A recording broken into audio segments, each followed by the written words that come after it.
Alors aujourd'hui, le message que je vais amener, c'est un message que j'ai préparé en début de semaine. Et on pourrait croire que c'est une coïncidence ou on pourrait croire que c'est le fait du hasard.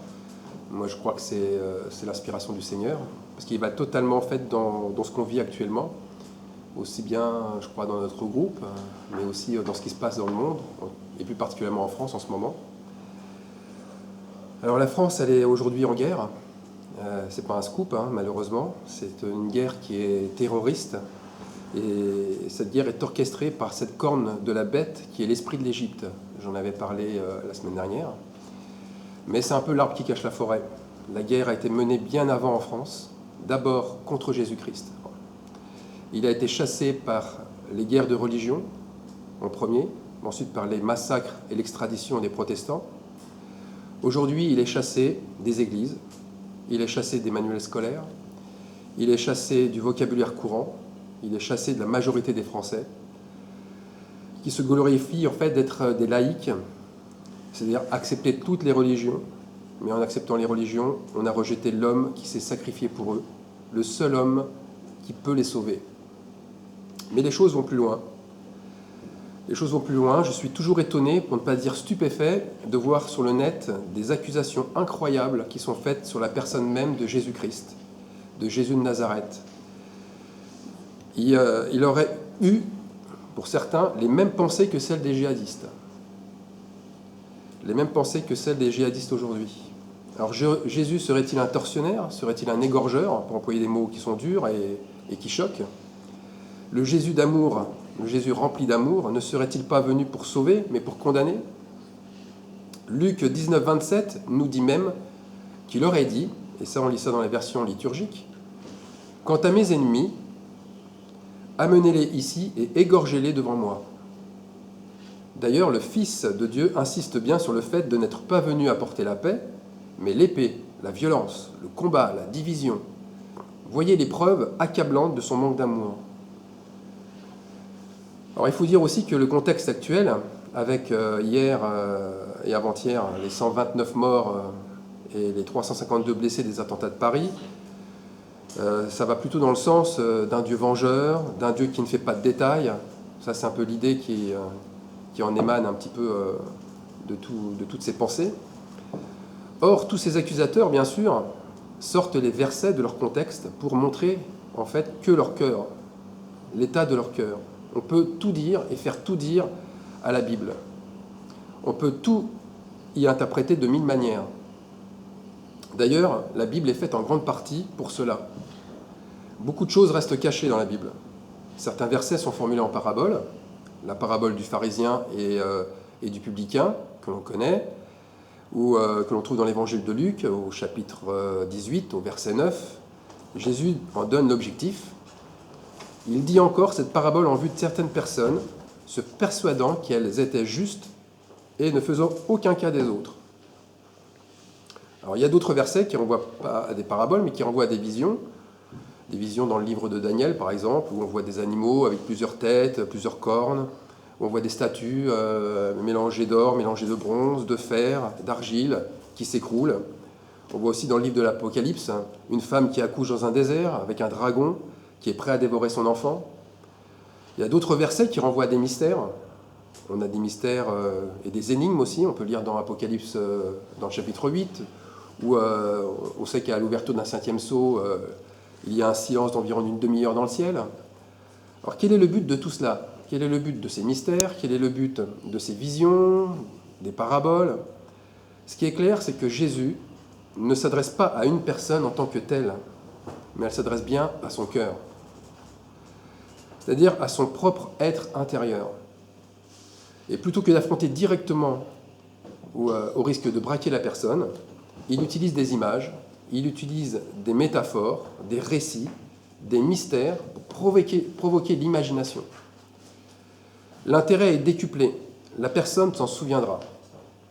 Elle s'en souviendra parce que son intérêt est vraiment accaparé par la vision ou par la parabole.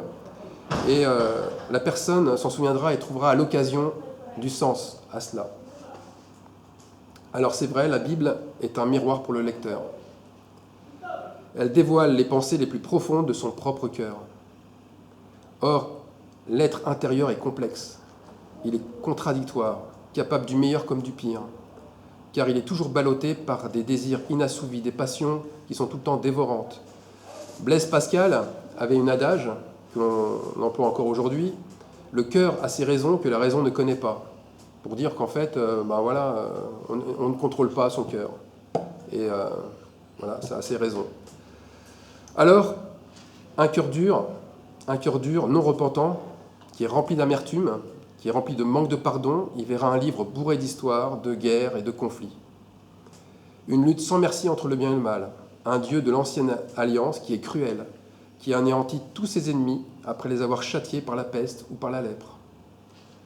Un cœur révolté, lui, il est rebelle à Dieu. Il y verra un tissu de contradictions et les preuves que Jésus n'a jamais existé, car aucun évangile ni aucune épître ne font référence à son visage, à sa morphologie, à la couleur de sa peau ou même à ses cheveux. Troisième type de lecteur, un lecteur qui a soif. Un lecteur qui a soif, lui, il a soif de vérité et qui souhaite connaître la seule personne pouvant le sauver de ses peurs, pouvant le sauver de ses mauvaises pensées ou de sa mort. Il y trouvera le chemin qui mène à la vie. Alors heureusement, le cœur est changeant. La vision de la Bible sera bien différente lors de multiples lectures.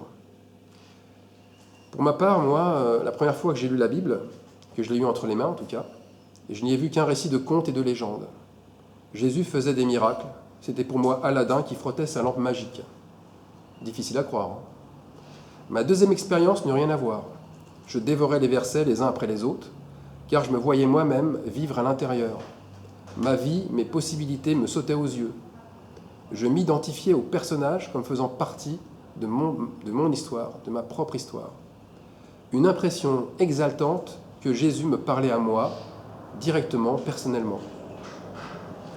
Alors Jésus, par ailleurs, est le seul qui se soit présenté au monde, non comme un prophète, mais comme un fils de Dieu, un fils incarné du Père. Il est Dieu. C'est le seul à avoir montré l'exemple. C'est le seul à avoir donné sa vie pour les autres. Sa fonction principale est donc d'apporter le salut, la vie éternelle, pas la mort. Dieu, en effet, n'a pas envoyé son Fils dans le monde pour qu'il juge le monde, mais pour que le monde soit sauvé par lui. Jean 3, 17. On emploie souvent Jean 3, 15, 3, 16, mais 3, 17, c'est un verset qui est important pour montrer l'objectif numéro 1 du Seigneur, qui est de sauver et de ne pas condamner. Ensuite, la parabole des mines. La parabole des mines, c'est le verset de Luc que je vous ai lu tout à l'heure, qui parle d'égorger. C'est une parabole, en fait. Ce n'est pas Jésus qui dit qu'il va égorger. Mais c'est la parabole où Jésus il raconte l'histoire d'un fils de roi qui, faisant un voyage, va confier ses affaires et son royaume à ses intendants. Au retour, il exécute les serviteurs infidèles. Il récompense, en fait, ceux qui ont été fidèles et il exécute les serviteurs infidèles. Ce sont ceux, en fait, qui n'ont rien fait, qui ont laissé tout en l'état, qui ont refusé d'être au service du roi et qui ont eu des paroles dures à son sujet. Ils ont été jugés sur leurs paroles. C'est ce qui est dit dans l'histoire. Ils ont été jugés sur leurs paroles. C'est vrai, il y a un avertissement sévère. Mais Jésus n'a jamais tué personne sur terre. Bien au contraire, il a chassé les démons dans les gens, il a guéri les malades, il a ressuscité les morts. S'il était comme certains le prétendent un meurtrier, il n'aurait pas pris la peine de raconter cette parabole pour prévenir qu'il y a un jugement dernier. C'est encore une preuve d'amour. Il met simplement chacun en face de ses responsabilités, en face de ses propres choix. Ce jugement, c'est que, la lumière étant venue dans le monde, les hommes ont préféré les ténèbres à la lumière, parce que leurs œuvres étaient mauvaises. Jean 3, 19. Si on revient dans l'Ancien Testament, Élie le prophète ne faisait pas une œuvre mauvaise quand il prophétisa au roi Akab et à sa femme Jézabel qu'il mourrait après avoir connu un long temps de famine. Élie risquait sa vie en les prévenant du malheur qui allait s'abattre sur eux, s'ils ne revenaient pas à des œuvres justes et bonnes. Élie devait-il au contraire se taire et laisser les vrais croyants, se faire massacrer? Ne devait-il pas au contraire avertir aussi les oppresseurs de ce qu'ils risquaient à s'obstiner dans le mal? Devait-il aussi s'enfuir et laisser le peuple se faire mener par des dirigeants injustes et cruels, prêts à tout sacrifier pour servir leurs propres intérêts? La division entre l'homme, entre les hommes ou entre les membres d'une même famille, ce n'est pas Jésus qui la provoque. Il n'est pas responsable des œuvres de ténèbres de certaines personnes qui préfèrent leur esprit fourbe, querelleur, empreint de convoitise et de méchanceté plutôt que d'être soumis à un esprit de paix, à un esprit d'amour et de sacrifice pour l'autre. Jésus veut être le Seigneur de chacun, mais il montre qu'il n'emploie pas la force pour cela, qu'il laisse chaque personne faire ses propres choix. Alors, me direz-vous, oui, mais il a chassé les marchands du temple avec un fouet. Il a usé de violence. C'est vrai qu'il use de violence, mais il use de violence envers ceux qui se disent chrétiens, qui se disent religieux, mais qui, sous cette fausse identité, viennent piller les vrais croyants. En quoi fait-il le mal? Il fait comme un père protégeant ses enfants.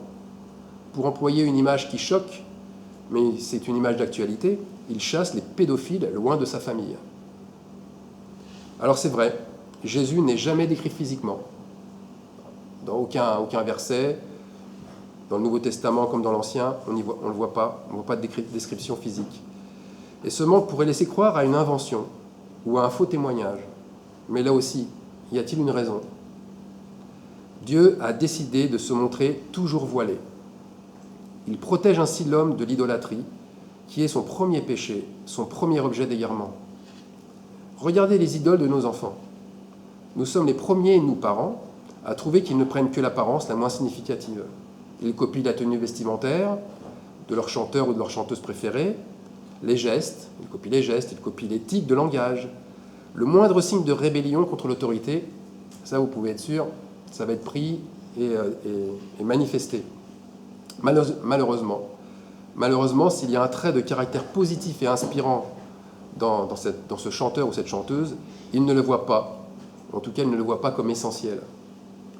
C'est pourquoi, dès le départ, dans la Torah, où se trouve le livre Deutéronome, Dieu donne l'ordre de ne pas faire de sculpture ou de reproduction de divinité quelconque.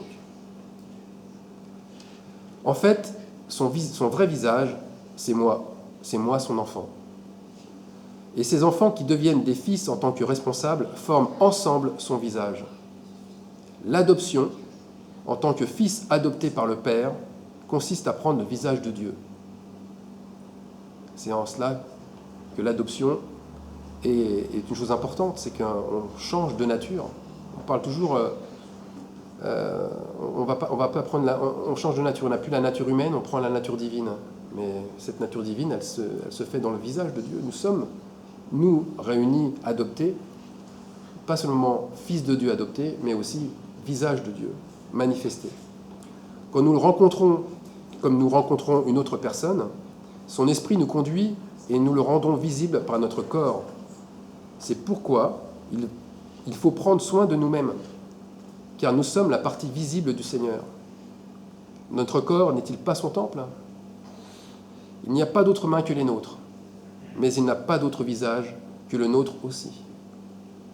Jésus, Fils de Dieu, n'est pas venu sur terre pour montrer son apparence physique, mais pour montrer les œuvres de son Père. Et les fils adoptés montreront les œuvres de leur Père. Et en cela, ils seront le visage et les mains de Dieu. Alors pourquoi il l'a voulu ainsi? Il l'a voulu ainsi parce que pour que nous, fils adoptés, nous devenions maîtres, nous devenions des maîtres. Une fois notre corps dominé avec ces désirs qui nous rendent esclaves, nous devenons réellement libres. Elle est là, la liberté. Il nous a donné des indicateurs pour connaître notre degré de liberté.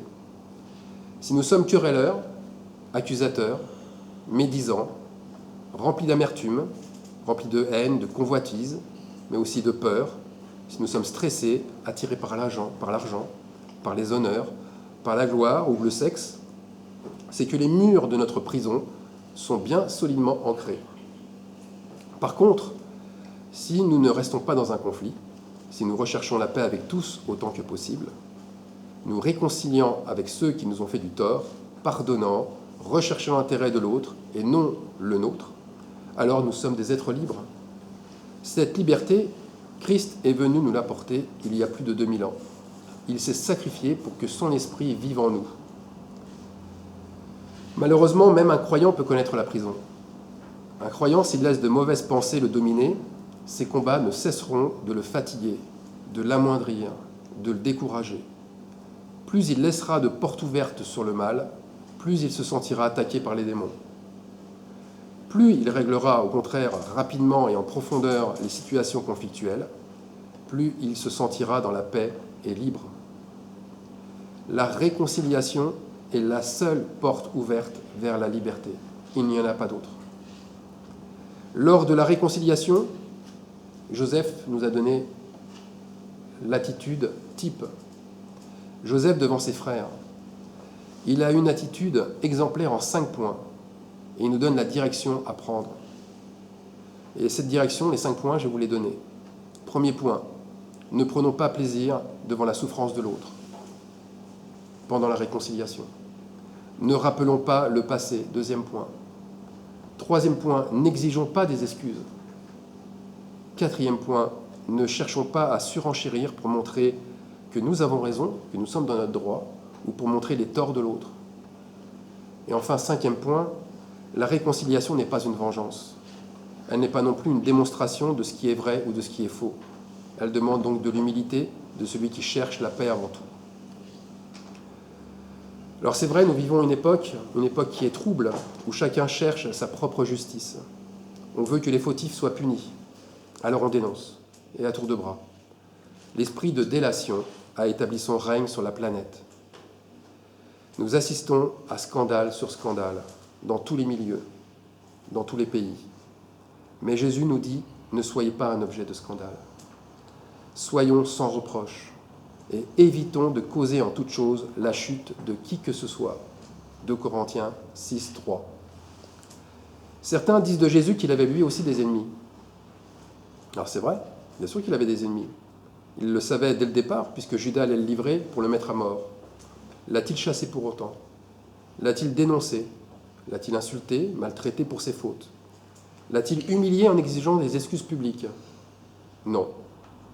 Par contre, il s'est contenté de lui confier l'argent de tout son groupe, et il lui a même lavé les pieds en lui pardonnant à l'avance ce qu'il allait faire contre lui. Vous voyez, la liberté a un prix, et ce prix, c'est celui du pardon. Si vous retenez les fautes et les erreurs des autres, vous mettez des grilles et des verrous supplémentaires, pas sur les autres, mais à votre propre prison. Jésus s'est rendu libre en mourant sur la croix. Libre de quoi? Libre de qui? Libre de nos fautes qu'il a portées. Mais aussi parce qu'il a fait les œuvres de son Père, et non celles qu'il désirait, étant lui aussi homme.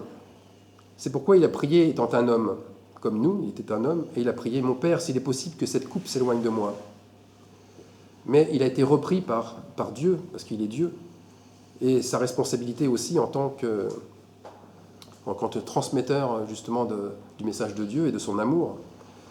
Et ce message lui en fait dire, non pas ce que je veux, mais ce que tu veux. Il parlait à son Père, à celui qui est dans les cieux. Alors, bien plus que sa mort, c'est sa résurrection qui nous est destinée. Pourquoi l'apôtre Paul met-il la résurrection si haute? Dans 1 Corinthiens 15, 14, 15, l'apôtre Paul dit « Si Christ n'est pas ressuscité, notre prédication est donc vaine, et notre foi aussi est vaine. Il se trouve même que nous sommes de faux témoins à l'égard de Dieu. » Sa résurrection a montré quoi? Sa résurrection a montré que sa liberté, la liberté de Jésus, devenait la nôtre. S'il n'avait pas ressuscité, son exemple n'aurait pas suffi à nous rendre libres.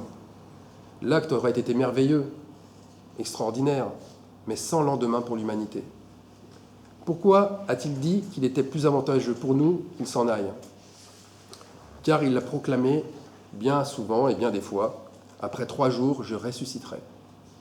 Sa résurrection, c'est un don. C'est le don parfait. C'est le don le plus incroyable, le plus merveilleux et le plus miraculeux. C'est le don du Saint-Esprit. Ce Saint-Esprit qui vient habiter dans celui qui le prie de tout son cœur et qui l'invoque comme un enfant qui crie à ses parents qu'il a besoin d'eux. Alors nous allons terminer en rappelant Jean 14, 26, que la réconciliation, c'est Jésus, le réconciliateur, qui est le consolateur aussi. Et il nous console de la tristesse qui est occasionnée par cette oppression qui est bien souvent liée avec ces liens charnels, ces liens de nos désirs, de nos passions qui sont futiles. Alors Jean 14, 26 nous dit « Mais le Consolateur, qui est le Saint-Esprit, que le Père enverra en mon nom, vous enseignera toutes choses, et il vous rappellera le souvenir de toutes les choses que je vous ai dites. » Voilà. Je voudrais juste prier pour finir, parce que c'est un message que j'ai intitulé « La réconciliation et la liberté ». Et je pense que, comme il y a des gens aussi qui nous écoutent et qui nous voient avec YouTube notamment, il y a beaucoup de personnes qui en ce moment sont dans le deuil ou sont accablées, ont besoin en fait de se réconcilier avec eux-mêmes, avec d'autres, avec le Seigneur, pour avoir cette liberté. Et il n'y a pas d'autre liberté. Ils pourront courir après toutes les libertés qu'ils veulent. S'ils ne se réconcilient pas, ils seront toujours coupés de leur Créateur et ils ne pourront pas atteindre ce qu'ils aspirent en fait au plus profond d'eux-mêmes. C'est la liberté que seul le Saint-Esprit peut donner. Seigneur mon Dieu, je te prie pour toutes ces personnes qui voient, qui écoutent ce message. Je te prie, mon Dieu, de briser ces chaînes d'incrédulité, ces chaînes aussi qui est liée à leur propre intérêt, leur propre désir. Merci, mon Dieu, de leur montrer qu'ils ont besoin de s'abaisser pour être élevés, de se mettre à genoux devant toi. Parce que là où le corps est mort, là où le corps est dans la repentance, alors je sais que là, ça semble les aigles, ça semble les élus, ça semble ceux qui ont le regard de Dieu. Et je te prie, mon Dieu, qu'ils aient ce regard, que ces personnes-là, Seigneur, se mettent vraiment à te rechercher toi, pas une personne quelconque, pas une doctrine quelconque, mais toi seul, le seul vrai Dieu, l'unique, celui qui a donné sa vie pour nos péchés. Merci, mon Dieu, de prendre ton épée pour briser ces cœurs, Seigneur, et pour leur montrer que tu es derrière, prêt à les remonter, à les remettre sur pied et à leur donner la vraie liberté. Merci, Jésus. Amen. Amen.